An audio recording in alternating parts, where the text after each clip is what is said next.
Je cède maintenant la parole à la députée de Saint-Laurent. Merci beaucoup, Madame la Présidente. Permettez-moi d'analyser un petit peu le discours de la présidente du Conseil du Trésor.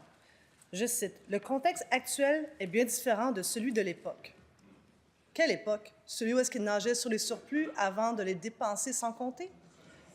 J'ai pu constater que les règles actuelles ne répondent plus aux réalités d'aujourd'hui, qu'elles s'avèrent trop lourdes. Négocier de bonne foi, c'est trop lourd.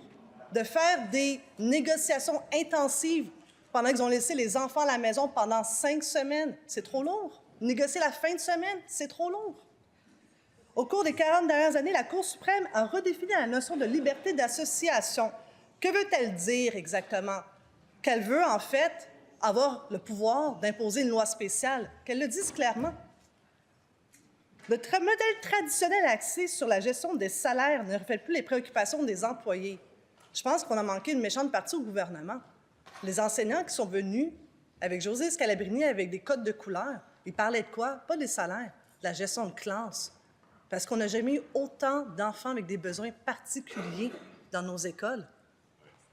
Tout le monde a entendu le message, sauf le gouvernement. Citons toujours la présidente du Conseil du Trésor. Les citoyens sont en droit d'avoir des services publics efficaces et de haute qualité. Tout le monde est d'accord. Même le ministre de la Santé, il dit « on n'en a pas pour votre argent ». Comment peut-elle expliquer, 6 ans plus tard, leur incapacité chronique à livrer ces fameux services? Tout cela peut donner l'impression aux gens que la structure l'emporte sur les enjeux qui les préoccupent. J'ai le goût d'applaudir. Pourquoi? En 6 ans, on a eu le droit à 2 réformes de gouvernance de structure en éducation. Pourquoi qu'on a eu droit à une réforme de gouvernance et de structure en santé? Pourquoi qu'on a le droit maintenant à une autre réforme de structure en transport? C'est ça qui brime la réputation. C'est leur propre action, pas ceux des citoyens, pas ceux des travailleurs de la fonction publique. Elle ajoute, elle dépeigne un portrait sombre de la réalité de terrain, alors que nous avons des milieux de travail d'une richesse extraordinaire. Qu'a dit ça la vice-première ministre du Québec, qui a dit qu'il n'y a pas d'expertise au ministère du Transport pour le transport collectif. C'est pour ça qu'il faut créer une agence. Qu'elle le dise à la vice-première ministre, on sait qu'elle a une grande estime, évidemment, de elle-même, très peu pour la fonction publique, très peu pour la fonction publique.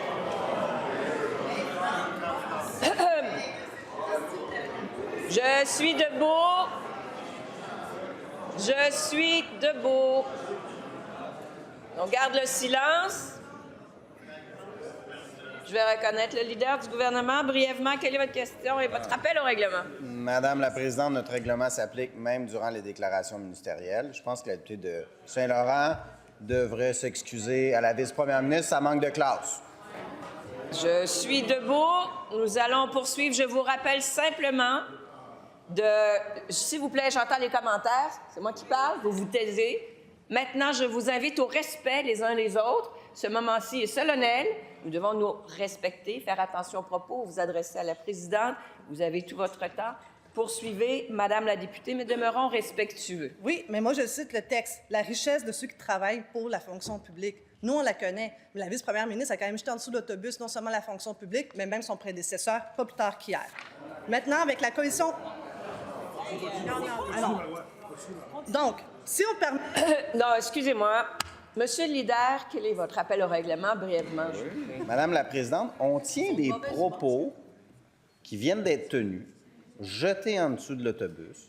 C'est pas acceptable de parler d'un collègue comme ça. Alors, vous allez me permettre de trancher. On parle aussi ici de la critique de la partie du gouvernement. Alors, j'aimerais entendre la suite et demeurons respectueux. Il vous reste du temps, Madame la députée. En quoi ce fameux futur projet de loi va aider les Québécois à ne pas attendre 20 heures une ambulance à Québec?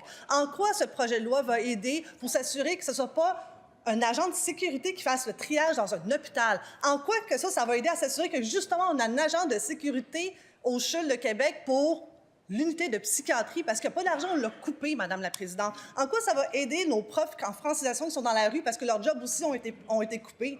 Tout ça, on n'aura pas plus de services ni en santé, ni en éducation.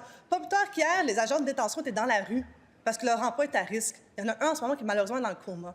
Nous, on espère qu'au Parti libéral du Québec, vous entendez le message. C'est pas des structures qu'on a besoin, c'est des services.